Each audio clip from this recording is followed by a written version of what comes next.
Hello student. आज हम लोग एक बहुत इंपॉर्टेंट टॉपिक के बारे में पढ़ने जा रहे हैं जिसका नाम है कीटोन बॉडी। देखो, कीटोन बॉडीज़ एक वाटर सॉल्युबल्स कंपाउंड्स होते हैं। बेसिकली ये जो कीटोन बॉडी है वो हमारे लीवर में बनते हैं जब बॉडी को एनर्जी की ज़रूरत होती है। जब हमारी बॉडी में किसी भी तरीके से ग्लूकोज़ की मात्रा कम हो जाए तो ऐसी कंडीशंस में जो हमारी बॉडी में फ़ैट मतलब फैटी एसिड्स हैं वही ब्रेक डाउन होते हैं और एनर्जी बनाते हैं। और इसी प्रोसेस के दौरान ही हमारा कीटोन बॉडी जो है वो रिड्यूस होता है। तो हम कह सकते हैं कि कीटोन बॉडी एक अल्टरनेटिव सोर्स ऑफ एनर्जी का काम करता है, स्पेशली ब्रेन, हार्ट और स्केलेटन मसल्स के लिए एक फास्टिंग और स्टारवेशंस का टाइम होता है। Ketone body are a water soluble compounds that is produced in livers from the fatty acids during the periods of the low carbohydrates availability or increase of fat metabolisms। जब हम बात करते हैं types of ketone bodies की तो basically तीन measures ketone bodies होते हैं। एक होता है एसीटो एसीटेट जो कि एक प्राइमरी कीटोन बॉडीज़ होती है। दूसरा होता है बीटा हाइड्रोक्सी ब्यूटरेट जो कि जिसको हम BHB के नाम से जानते हैं और ये ज़्यादा अमाउंट्स में ब्लड्स में मिलती है। फिर आता है हमारा एक होता है एसीटोन। एसीटोन मतलब एक वोलाटाइल कीटोन बॉडी है जो लंग्स के थ्रू ब्रीथ से बाहर निकलती है और फ्रूटी जैसा स्मेल आती है। अगर एक नॉर्मल मैन की बात करें तो जो कंसंट्रेशन ऑफ कीटोन बॉडीज़ होती है ब्लड्स में वो यूजुअली 3 mg पर 100 ml मतलब 3 mg पर 100 ml ऑफ ब्लड में 3 mg से भी क्या होती है, कम होती है। कहाँ पे ये बनती है? बेसिकली लीवर में बनती है। लीवर के कहाँ पे बनती है? तो mitochondria of the liver cells में मतलब हिपेटोसाइट्स में बनती है।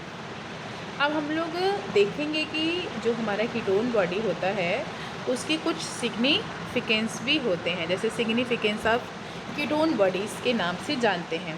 कीटोन बॉडी सिर्फ फैट मेटाबॉलिज्म्स का बाई प्रोडक्ट नहीं करती है बल्कि बॉडी के लिए एक इम्पॉर्टेंट अल्टरनेटिव सोर्स होता है। जब ग्लूकोज की अवेलेबिलिटी कम हो जाती है, जैसे स्टारवेशन हो गया, फास्टिंग हो गया, प्रोलॉन्ग एक्सरसाइज हो गई या फिर अनकंट्रोल डायबिटीज़ में, जब कीटोन बॉडी को एनर्जी प्रोवाइड्स करता है। Significance of ketone body is very important. सबसे पहला है alternative source to glucose by the energy needs, मतलब energy alternative source of energy होता है। जब ग्लूकोज की सप्लाई कम होती है तो कीटोन बॉडीज़ हमारे ब्रेन, हमारे हार्ट, हमारे स्केलेटन मसल्स को एनर्जी प्रोवाइड्स करता है। फॉर एग्ज़ाम्पल दैट अगर आप लॉन्ग फास्टिंग के दौरान जो है वो क्या करता है, कीटोन बॉडीज़ का यूज़ करती है हमारी बॉडी। दूसरा क्या करता है?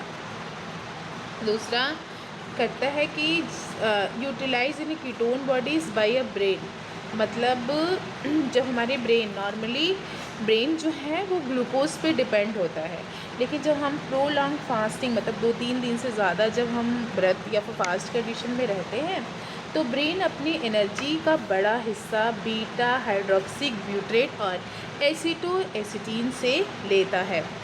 फिर एक ग्लूकोज स्पेयरिंग इफ़ेक्ट, मतलब कि कीटोन बॉडीज़ यूज़ होने से ग्लूकोज की डिमांड्स कम हो जाती है जिससे ग्लूकोज लेवल को उन टिश्यू के लिए बचाया जा सकता है जो मेनली ग्लूकोज ही यूज़ करते हैं, जैसे में RBC। फिर करता है ये काम कब? Protein sparing effect. अगर कीटोन बॉडी में अवेलेबल हो तो बॉडी को मसल्स के प्रोटीन को तोड़ के ग्लूकोज बनाएंगे जिससे that is known as a gluconeogenesis की ज़रूरत पड़ सकती है, जिससे हमारा मसल्स वास्टिंग की कंडीशंस आ सकती है। ये इंडिकेटर ऑफ फैट मेटाबॉलिज्म्स भी होता है, मतलब फ़ैट जो है उसका मतलब फैट या फिर यूरिन में कीटोन बॉडीज़ का बढ़ना बताता है कि फ़ैट का ब्रेकडाउन मतलब लिपोलाइसिस और कीटोजेनेसिस जो है वो क्या हो गई है, बढ़ गई है।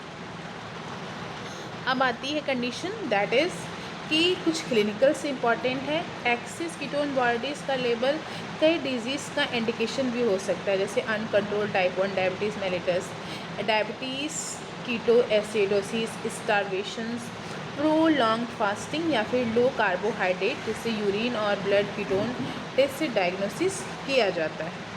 तो अब हम लोग नेक्स्ट देखेंगे कि आखिर हमारी बॉडी में जो कीटोन बनता है, जिसको हम कीटोजेनेसिस के नाम से जानते हैं, वो क्या होता है और कहाँ पे होता है। देखो, अब हम लोग नेक्स्ट टॉपिक जिसके बारे में पढ़ेंगे, जिसका नाम है कीटोजेनेसिस। अच्छा, कीटोजेनेसिस क्या होता है? देखो, कीटोजेनेसिस लिपिड्स मेटाबॉलिज्म्स का एक बहुत इम्पॉर्टेंट मेटाबॉलिक प्रोसेस है। इस प्रोसेस में फैटी लीवर, मतलब जो हमारा लीवर का जो फैटी एसिड्स को कन्वर्ट्स करके कीटोन बॉडीज़ बनाए जाते हैं। ये बॉडी के लिए एक अल्टरनेटिव सोर्स ऑफ एनर्जी जो है वो होता है, या फिर उसकी तरह ये काम करता है। नॉर्मली देखो, हमारी बॉडी का जो प्राइमरी एनर्जी है वो ग्लूकोज होता है, लेकिन जब बॉडी में ग्लूकोज की कमी हो जाए, जैसे आप फास्टिंग में हो, स्टारवेशन में हो, प्रोलॉन्ग एक्सरसाइज कर रहे हो, या फिर आप कीटोजेनिक डाइट्स पे हो, या फिर आप अनकंट्रोल्ड डायबिटीज़ मेलाइटस में हो, तब बॉडी क्या करती है, जो स्टोर फैट हमारी बॉडी में होता है उसको तोड़ना शुरू कर देती है। अब ये फैट जब ब्रेक डाउन के बाद क्या करते हैं, लीवर में कीटोन बॉडीज़ बनाते हैं। अब इन कीटोन बॉडीज़ को हम ब्लड्स के थ्रू ब्रेन को, हार्ट को और स्केलेटन मसल तक भेजा जाता है। यहाँ जहाँ पे बॉडी प्रोवाइड, जहाँ पे भी एनर्जी की ज़रूरत है वहाँ पे उसको क्या किया जाएगा, भेजा जाएगा। इसलिए कीटोजेनेसिस को हम सर्वाइवल्स मैकेनिज़म्स भी कहते हैं। तो ketogenesis is a metabolic process by which ketone bodies are synthesized from the acetyl coenzymes in the mitochondria of the liver cell during the increase the fatty acids oxidations। मतलब ketone bodies एक ऐसा process है जिसमें liver fatty acids को तोड़ के ketone bodies बनाता है, जो ग्लूकोज की कमी को समय पर क्या करता है, पूरा करता है और बॉडी को एनर्जी प्रोवाइड्स करता है। तो अब आता है कि ये कहाँ पे होता है, तो इट इज़ अ लीवर। ये कहाँ पे होता है, लीवर में होता है। लीवर के कौन से सेल्स में होता है, तो हिपेटोसाइट सेल्स में होता है। हिपेटोसाइट्स में कहाँ होता है, तो माइटोकॉन्ड्रिया में होता है। मतलब कीटोन बॉडीज़ सिर्फ लीवर में बनती है, लेकिन लीवर उन्हें यूज़ नहीं करता है, क्योंकि लीवर में एक थ्रियोफायरेज मतलब सक्सिनिल को एंजाइम या फिर एक एसिटो एसिटेट को एंजाइम ट्रांसफरेंस एंजाइम्स नहीं होती है जो इसको ब्रेक करे और इसका यूज़ कर ले। किस कंडीशंस में देखा गया है कि हमारी बॉडी में कीटोजेनेसिस हो रही है, तो कीटोजेनेसिस तब इंक्रीज़ होती है जब बॉडी में कार्बोहाइड्रेट्स कम हो, फैट मेटाबॉलिज्म्स ज़्यादा होता है, प्रोलॉन्ग फास्टिंग में हो, 12 से 24 घंटे फास्टिंग के बाद ग्लाइकोजन स्टोर जो है वो कम हो जाता है और ब्रेक डाउन बढ़ जाता है, that is the prolong fasting. Starvation में हो, लॉन्ग स्टारवेशन में ब्रेन भी कीटोन बॉडीज़ के एनर्जी सोर्स के रूप में यूज़ करता है। फिर या फिर अनकंट्रोल टाइप 1 डायबिटीज़ मेलाइटस हो, मतलब इंसुलिन की कमी के कारण सेल को ग्लूकोज यूज़ नहीं कर पा रहे हैं, इसलिए क्या करता है, बॉडी फैट ब्रेकडाउन बढ़ाता है और कीटोन बॉडीज़ एक्सेसिव अमाउंट्स में बनती है। या फिर आप कीटोजेनिक डाइट में हो, लो कार्बोहाइड्रेट ले रहे हो, हाई फैट डाइट ले रहे हो जिससे कीटोजेनेसिस को स्टिमुलेट्स कर रहे हो, या फिर आप प्रोलॉन्ग एक्सरसाइज के कंडीशन में हो, ग्लाइकोजेंस जो है स्टोर ख़त्म होने पर आप फैट का ऑक्सीडेशन होना स्टार्ट हो गया है, कीटोजेनेसिस जो है वो क्या हो गई है, बढ़ गई है। क्या क्या होती है हमारी कीटोन बॉडी, अब हमारे दिमाग में आता है कि कीटोन बॉडी आखिर होती क्या है। देखो, कीटोन बॉडीज़ जो है, मतलब कीटोजेनेसिस के दौरान 3 तरीके के कीटोन बॉडीज़ बनते हैं। एक है हमारा एसिटो एसिटेट जो कि फर्स्ट कीटोन बॉडीज़ होती है। दूसरा है बीटा हाइड्रोक्सी ब्यूटेट जो बॉडी में सबसे ज़्यादा क्वांटिटी में पाया जाता है। ब्रेन और मसल्स का एक मेजर फ्यूल होता है। एसीटोन जब वोलाटाइल कीटोन बॉडीज़ है, ब्रीथ से बाहर निकल जाता है जिससे हमारी मुंह से फ्रूटे स्मेल्स आती है। अब आता है हमारा मैकेनिज़म्स। मैकेनिज़म में सबसे पहले हमारा फॉर्मेशन होगा, फॉर्मेशन ऑफ एसिटो एसिटिल कोएंजाइम्स। जब ब्लड में ग्लूकोज कम हो जाता है तो इंसुलिन डिक्रीज़ हो जाएगा और ग्लूकागॉन इंक्रीज़ हो जाएगा। अब एडिपोज टिश्यूज़ में जितने भी ट्राइग्लिसराइड्स हैं वो तोड़ के क्या बनाएंगे, फैटी एसिड्स और ग्लिसरॉल का फॉर्मेशन करेंगे। अब ये फैटी एसिड्स ब्लड्स के थ्रू कहाँ पहुँचेगा, लीवर तक पहुँचेगा, फिर होगा बीटा ऑक्सीडेशन। अब लीवर में जो माइटोकॉन्ड्रिया में फैटी एसिड्स है बीटा ऑक्सीडेशन करेगी और वो तोड़ के एसिटिल को एंजाइम्स का फॉर्मेशन करेगी। अब ये प्रोसेस बहुत सारे एसिटिल मॉलिक्यूल्स को फॉर्म करेगा। अब मेन स्टार्ट होता है हमारा फॉर्मेशन ऑफ एसिटो एसिटिल को एंजाइम्स। देखो, दो एसिटिल को एंजाइम्स मॉलिक्यूल्स एक दूसरे से क्या होंगे, कंबाइंड होंगे। मैं आप लोगों को डायग्राम दिखाती हूँ इसकी, तो शायद आपको समझ में आएगा। That is the diagram. इसको ध्यान से देखना और मेरी बातों को सुनना। मैंने क्या कहा, सबसे पहले दो एसिटिल को एंजाइम्स क्या होंगे, कंबाइन होंगे और कंबाइन होके एसिटो एसिटिल को एंजाइम्स का फॉर्मेशन करेंगे। और यहाँ पे एंजाइम्स है थियोलोस जो कि यूज़ होगा और वहाँ पे को एंजाइम्स एक जो है वो बाहर निकलेगा।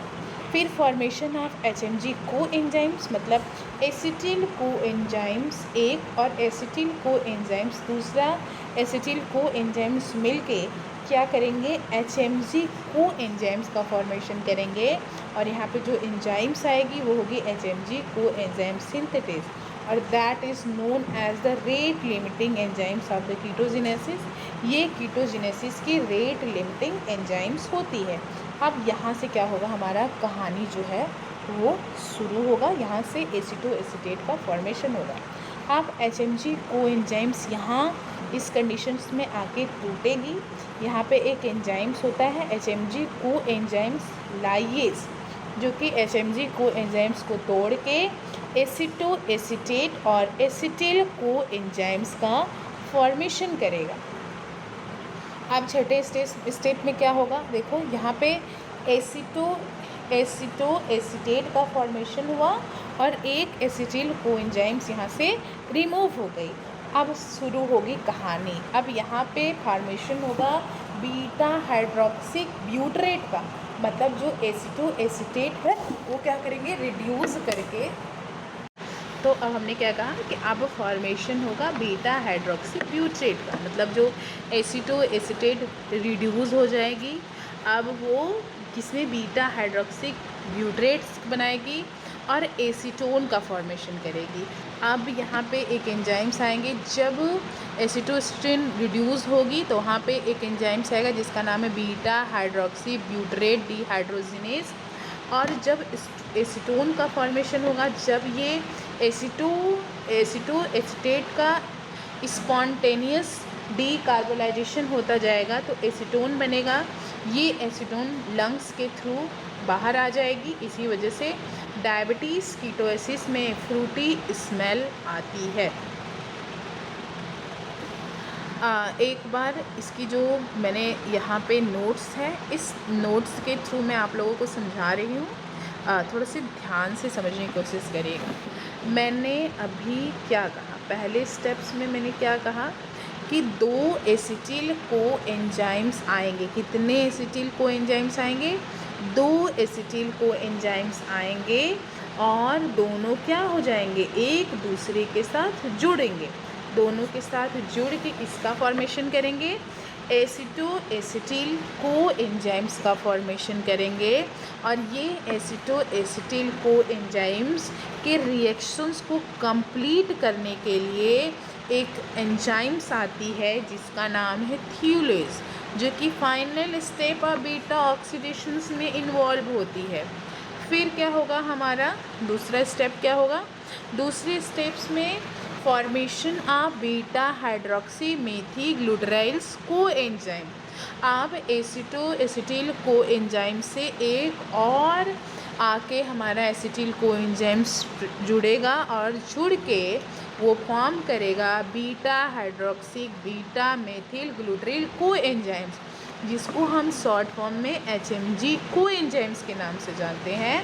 और यहाँ पे एक एंजाइम्स आती है जिसका नाम है HMG को एंजाइम सिंथेटेज, जो क्या करती है, एक तरह से रेट लिमिटिंग एंजाइम्स होती है जो कि कीटोन बॉडीज़ के सिंथेसिस को रेगुलेट करती है।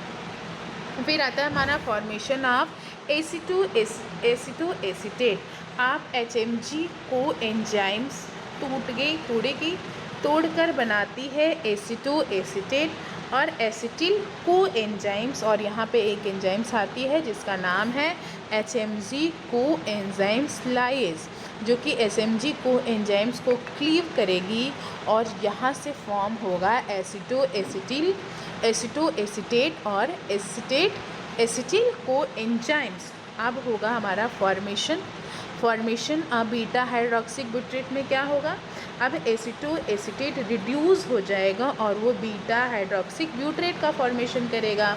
वहाँ पे एंजाइम्स आएगी बीटा हाइड्रोक्सी ब्यूट्रेल डीहाइड्रोजिनेज। फिर हमारा फॉर्मेशन होगा एसीटोट का। थोड़ा एसीटोट स्पॉन्टेनियस जो है वो डीकार्बोलाइजेशन होता रहेगा और एसीटोन का फॉर्मेशन करेगा, और एसीटेन जो है वो लंग्स के थ्रू बाहर आएगी। इसकी वजह से जो डायबिटीज़ के पेशेंट होते हैं उनको कीटो एसिडोसिस में फ्रूटी स्मेल जो है वो आती है। अब हम देखेंगे कि कौन कौन से कंडीशंस में कीटोन बॉडीज़ का ओवर प्रोडक्शंस होता है। तो देखो, बेसिकली नॉर्मली हमारी बॉडी में जो कीटोन बॉडी है वो बहुत कम बनती है, मतलब हमारे ब्रेन या फिर मसल्स या फिर हार्ट में इनकी कम एनर्जी की तरह इसका यूज़ किया जाता है। लेकिन जब फैट मेटाबॉलिज्म बहुत ज़्यादा बढ़ जाए या फिर ग्लूकोज की अवेलेबिलिटी कम हो जाए तो लीवर एक्सेसिव कीटोन बॉडीज़ को बनाती है, और इस कंडीशन को हम कीटोसिस कहते हैं। अगर कीटोन बॉडीज़ बहुत ज़्यादा बनती है तो हमारा जो ब्लड है वो एसिडिक हो जाएगा, that is known as a keto acidosis.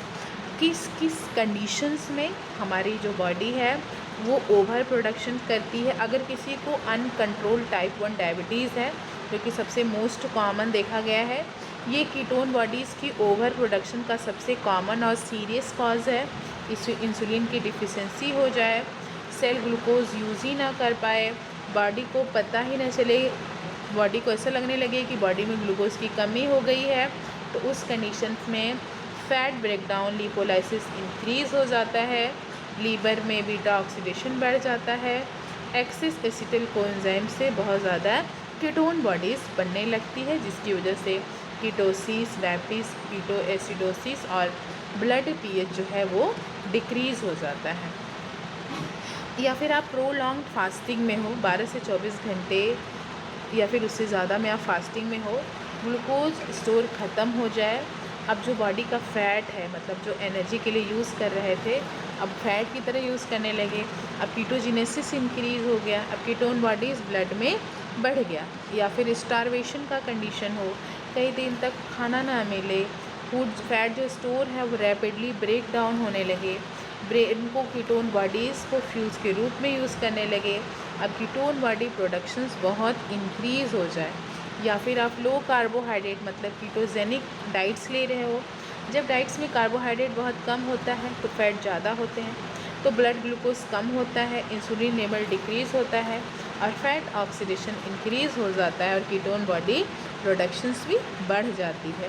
Prolong exercise मतलब लॉन्ग ड्यूरेशन से, अगर आप लॉन्ग टाइम से एक्सरसाइज कर रहे हो या फिर एक्सरसाइज के दौरान मसल्स ग्लाइकोजन स्टोर ख़त्म हो जाती है, फैट ब्रेकडाउन इंक्रीज़ हो जाता है और जो लीवर है वो कीटोन बॉडीज़ का फॉर्मेशन करती है। या फिर आप एल्कोहलिक कीटोएसिडोसिस हो, एक्सेस एल्कोहल ले रहे हो, पुअर न्यूट्रिशंस ले रहे हो, तो ग्लूकोज का प्रोडक्शंस कम हो जाता है और फैट ब्रेकडाउन इंक्रीज़ हो जाती है, इससे कीटोन बॉडीज़ एक्सेस अमाउंट्स में बनती है। प्रेगनेंसी और लैक्टेशन बहुत रेयर केस है, बट लेट प्रेगनेंसी या फिर ब्रेस्ट फीडिंग में एनर्जी डिमांड बढ़ती है। अगर कार्बोहाइड्रेट इंटेक कम हो जाए तो जो माइल्ड कीटोसिस जो है वो डेवलप हो जाता है। या फिर आप हाइपरथायराइडिज्म के कंडीशंस में हो, फैट मेटाबॉलिज्म इंक्रीज हो जाए, फैटी एसिड ऑक्सीडेशन बढ़ जाए और कीटोन बॉडीज़ प्रोडक्शंस भी बढ़ जाए, तो ओवर प्रोडक्शन की वजह से ketosis, keto acidosis, डिहाइड्रेशंस, electrolyte imbalancing और कोमा जैसी कंडीशंस देखने को मिल सकती है, जिसमें बहुत ज़्यादा जो है फ्रूटी स्मेल आने लगे, एक्सेसिव प्यास लगे, यूरिनेशन बहुत हो रहा है, उल्टी हो रही है, एब्डोमेन्स में पेन हो रहा है, जोर जोर से आप सांस ले रहे हो, वीकनेस हो गई है, कन्फ्यूजन हो गया है, और किसी किसी केस में आप कॉन्शियसनेस को भी खो देते हो। दैट इज़ द कंडीशन जब हमारी बॉडी में ओवर प्रोडक्शन हो जाता है। अब हम देखेंगे कि रेगुलेशन कौन करते हैं। देखो, कीटोजेनेसिस एक टाइट रेगुलेटिंग मेटाबॉलिक प्रोसेस है। कीटोन बॉडीज़ जो है तभी बनती है जब ग्लूकोज की अवेलेबिलिटी कम हो जाए या फिर फैट मेटाबॉलिज्म्स बढ़ जाए। तो उस कीटोजेनेसिस रेगुलेशंस में कौन कौन से hormones, fatty acids availability, acetyl coenzyme concentrations और कुछ की एंजाइम्स के थ्रू होता है। तो कौन कौन से फैक्टर, सबसे पहले हार्मोन्स रेगुलेटिंग, जिसमें हम कह सकते हैं कि हार्मोन्स जो है वो कीटोजेनेसिस को कंट्रोल करने में सबसे इम्पॉर्टेंट रोल प्ले करते हैं, क्योंकि जो इंसुलिन होता है वो कीटोजेनेसिस को इनहिबिट्स करता है, जिसको हम एंटी कीटोजेनिक हार्मोन्स के नाम से भी जानते हैं। मतलब कि अगर फैट का ब्रेकडाउन हो रहा है तो उसको रोक देगा, फैटी एसिड्स लीवर तक कम पहुँचेगा, बीटा ऑक्सीडेशन को कम कर देगा, एसिटिल कोएंजाइम्स कम बनेंगे, कीटोन बॉडीज़ का फॉर्मेशन कम हो जाएगा, जिससे after meal high carbohydrate intake है या फिर नॉर्मल ग्लूकोज लेवल्स में कीटोजेनेसिस जो है वो क्या हो जाती है, डिक्रीज़ हो जाती है। उसके बाद आता है हमारा दूसरा है ग्लाइकोजन, जो कि कीटोजेनेसिस को स्टिमुलेट करती है। इसको हम प्रो कीटोजेनिक हार्मोन्स भी कहते हैं। लिपोलाइसिस इंक्रीज़ हो जाती है, फैटी एसिड लीवर में बढ़ जाती है, बीटा ऑक्सीडेशन इंक्रीज़ होता है, एसिटिल कोएंजाइम्स इंक्रीज़ हो जा रही है, कीटोन बॉडी सिंथेसाइज बढ़ जा रही है, जैसे फास्टिंग है, स्टारवेशंस है, लो ब्लड ग्लूकोज लेवल्स हो सकते हैं। अवेलेबिलिटी ऑफ फैटी एसिड्स सबसे इम्पॉर्टेंट। फैटी एसिड्स कीटोजेनेसिस का एक रॉ मटेरियल्स होता है। अगर मोर फैटी एसिड होगा तो ज़्यादा बीटा ऑक्सीडेशन होगी, ज़्यादा बीटा ऑक्सीडेशन होगी तो ज़्यादा एसिटिल कोएंजाइम्स बनेगा, और ज़्यादा एसिटिल कोएंजाइम्स बना तो ज़्यादा कीटोन बॉडी होगी। अगर फैटी एसिड्स कम हुआ तो कीटोजेनेसिस कम हुआ। फिर एसिटिल कोएंजाइम्स का concentration, acetyl coenzymes ketone bodies बनने का एक स्टार्टिंग मॉलिक्यूल्स होता है। जब एसिटिल कोएंजाइम ज़्यादा बनने लगता है तो क्रेब्स साइकिल्स यूज़ नहीं कर पाती और एक्स्ट्रा एसिटिल कोएंजाइम्स कीटोजेनेसिस में चला जाता है। फिर आता है हमारा oxalo acetate availability. Oxalo acetate crab cycles के लिए बहुत ज़रूरी है। तो during the fasting oxalo acetate glucogenesis का में यूज़ हो जाता है, क्रैब साइकिल स्लो हो जाती है, एसिटिल कोएंजाइम्स एक्यूमुलेट हो जाती है और कीटोजेनेसिस इंक्रीज़ हो जाता है। फिर आता है हमारा HMG कोएंजाइम सिंथेटेस। अगर कीटोजेनेसिस का सबसे इम्पॉर्टेंट रेगुलेटरी एंजाइम्स है तो वो है HMG कोएंजाइम सिंथेटेस। अगर एंजाइम्स की एक्टिविटी बढ़ेगी तो कीटोजेनेसिस भी जो है वो क्या हो जाएगा, बढ़ जाएगा। फिर आता है हमारा न्यूट्रिशनल स्टेट। अगर आप फैट स्टेट में हो, ग्लूकोज ज़्यादा ले रहे हो, इंसुलिन ज़्यादा है, ग्लूकागॉन लो है, कीटोजेनेसिस लो है, तो दैट इज़ द उस कंडीशंस में आपकी कीटोजेनेसिस नहीं होगी। फास्टिंग में हो, ग्लूकोज लेवल कम है, इंसुलिन कम है, ग्लूकागॉन हाई है, कीटोजेनेसिस हाई हो जाएगी। कार्बोहाइड्रेट इंटेक अगर आप ज़्यादा कर रहे हो तो भी ये कंडीशंस देखने को मिलती है। अब हम देखेंगे कि यूटिलाइजेशंस कैसे करते हैं हम कीटोन बॉडी। अब हम लोग देखेंगे कि कीटोजेनेसिस का जो है कीटोन बॉडीज़ का यूटिलाइजेशन कैसे होता है। तो कीटोन बॉडीज़ लीवर में कीटोजेनेसिस के प्रोसेस को करती है, जिससे कीटोन बॉडीज़ का फॉर्मेशन होता है। तो आखिर इसका यूटिलाइजेशन कैसे होता है, तो यूटिलाइजेशन के प्रोसेस को हम कीटोलाइसिस कहते हैं। मतलब ketolysis is the process by which ketone bodies are converted into acetyl coenzymes and utilized by the energy productions of extrahepatic tissues। मतलब कीटोलाइसिस वो प्रोसेस है जो कीटोन बॉडीज़ से एनर्जी बनाने के लिए यूज़ होती है। कहाँ पे होती है, तो ये एक्स्ट्रा हेपेटिक टिश्यूज़ में होती है, जिसका मेजर टिश्यूज़ है ब्रेन, हार्ट का मसल्स, स्केलेटन मसल्स और किडनी का कॉर्टेक्स होता है।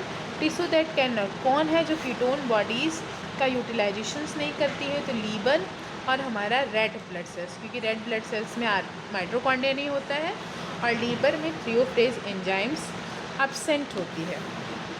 कहाँ पे होती है? तो ketone bodies during the prolonged fasting है, स्टारवेशन है, लॉन्ग ड्यूरेशन एक्सरसाइज है, लो कार्बोहाइड्रेट डाइट ले रहे हो, अनकंट्रोल डायबिटीज़ मेलाइटिस की वजह से होता है। रिएक्शंस कैसे होती है? तो रिएक्शंस देखो, that is the reactions. Ketone body मतलब एसिटो एसिटिल और बीटा हाइड्रोक्सी ब्यूटेट ब्लड्स के थ्रू टिश्यू तक पहुंचते हैं, जहां के सेल की माइटोकॉन्ड्रिया में इंटर करते हैं। अब शुरू होता है यहाँ से कन्वर्जन ऑफ बीटा हाइड्रोक्सी ब्यूटेट। तो बीटा हाइड्रोक्सी ब्यूटेट किस में कन्वर्ट हो जाएगा? एसिटो एसिटेट में कन्वर्ट हो जाएगा, जिसके लिए एक एंजाइम्स आती है जिसका नाम है बीटा हाइड्रोक्सी ब्यूटेट डिहाइड्रोजिनेस। फिर फॉर्मेशन होगा एसिटिल को एंजाइम्स का।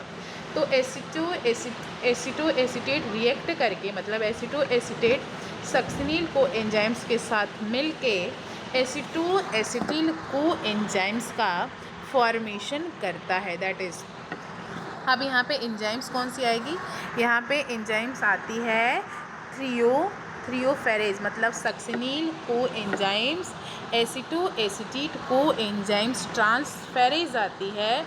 और ये सबसे ज़्यादा पूछे जाना क्वेश्चन है कि लीवर में कौन सी एंजाइम्स एब्सेंट होती है? तो यही थ्रियोफेरेज जो है, जिसको सक्सिनिल को एंजाइम्स और एसिटो एसिटेट को एंजाइम्स ट्रांसफेरेज कहते हैं, ये हमारे लीवर में एब्सेंट होती है। अब फॉर्मेशन होगा हमारे एसिटिल को एंजाइम्स का। अब एसिटिल को एंजाइम्स एसिटो एसिटिल को एंजाइम्स दो एसिटिल को एंजाइम्स में कन्वर्ट होगी और यहाँ पे एंजाइम्स आएगा थियोलेज। अब एटीपी का प्रोडक्शन होगा, ये क्रैब साइकिल्स में जाएगी, एटीसी में जाएगी और फाइनली जो है एनर्जी बन जाएगी। अब एक एसिटो एसिटिल से 20 एटीपी का फॉर्मेशन होता है और एक बीटा हाइड्रोक्सी ब्यूटेट से अप्रॉक्सीमेटली 21.5 एटीपी का फॉर्मेशन होता है। इसीलिए बीटा हाइड्रोक्सी ब्यूटेट सबसे एफिशिएंट कीटोन बॉडीज़ जो है माने गए हैं। किसके लिए ज़रूरी है? दैट इज़ रेगुलेट टू, किसके लिए ज़रूरी करते हैं ये ज़रूरी होते हैं ब्रेन के लिए, हार्ट के लिए, स्केलेटन मसल्स के लिए, प्रोटीन स्पेयरिंग के लिए, ग्लूकोज स्पेयरिंग के लिए ये बहुत इम्पॉर्टेंट होते हैं। अब हम लोग पढ़ेंगे कीटोसिस। देखो, कीटोसिस एक ऐसा मेटाबॉलिक कंडीशन होता है जिसमें ब्लड और यूरिन में कीटोन बॉडीज़, मतलब एसिटो एसिटेट, बीटा हाइड्रोक्सी ब्यूटेट और एसिटेन का लेवल जो है नॉर्मल से ज़्यादा हो जाता है। ये कंडीशन तब होती है जब एनर्जी के लिए ग्लूकोज कम मिलता है, तो स्टोर फैट को तोड़ के एनर्जी बनाई जाती है। फैट ब्रेकडाउन के दौरान लीवर में कीटोन बॉडीज़ बनती है। नॉर्मल या फिर माइल्ड कीटोसिस फास्टिंग और कीटोजेनिक डाइट में बेनिफिशियल होता है, लेकिन अगर कीटोन बॉडीज़ में बहुत ज़्यादा बढ़ जाए तो ये कीटो एसिडोसिस जैसी सीरियस कंडीशंस को डेवलप करती है। मतलब कीटोसिस एक मेटाबॉलिक स्टेट है जिसमें ketosis is a metabolic state in which the concentration of ketone bodies in the blood and urine excess increases due to the increase of the fat metabolism। मतलब ketosis वो conditions है जिसमें body glucose की जगह fat को energy की तरह use करने लगती है, जिससे जो है ब्लड में कीटोन बॉडीज़ की लेवल बढ़ जाती है। अगर आप स्टारवेशन के कंडीशंस में हो, प्रोलॉन्ग फास्टिंग है, अनकंट्रोल डायबिटीज़ मेलाइटस है, या फिर कीटोजेनिक मतलब आप लो कार्बोहाइड्रेट्स की डाइट के कंडीशंस में हो, प्रोलॉन्ग एक्सरसाइज कर रहे हो, या फिर आप अल्कोहलिज्म हो, दैट इज़ द कंडीशन। ये सारी कंडीशन जो है वो कीटोसिस की आती है। पैथोफिजियोलॉजिकल्स कुछ इसमें मैकेनिज़म्स हैं, जैसे ग्लूकोज एबिलिटी डिक्रीज़ हो जाए, इंसुलिन की लेवल्स डिक्रीज़ होते हैं, ग्लूकागॉन बढ़ जाएगा, लिपोलाइसिस इंक्रीज़ हो जाए, फैटी एसिड्स में पहुँचे लीवर में पहुँचते हैं, बीटा ऑक्सीडेशन एसिटिल को एंजाइम्स बनता है, एक्सेस एसिटिल को एंजाइम कीटोजेनेसिस होगा, ब्लड में कीटोन बॉडीज़ बढ़ेगी। अब माइल्ड इंक्रीज़ को कीटोसिस, अगर ज़्यादा बढ़ जाए तो इसको हम कीटो एसिडोसिस के नाम से जानते हैं। कल हम लोग टाइप्स ऑफ कीटोसिस के बारे में पढ़ेंगे और इसके पूरे प्रोसेस के बारे में पढ़ेंगे कि कैसे हम इसको मैनेज कर सकते हैं, क्या होता है, इसके बारे में हम लोग कल कीटोसिस के बारे में कल पढ़ेंगे। आज की क्लास में यहीं पे एंड करती हूँ। Next day with the next topic.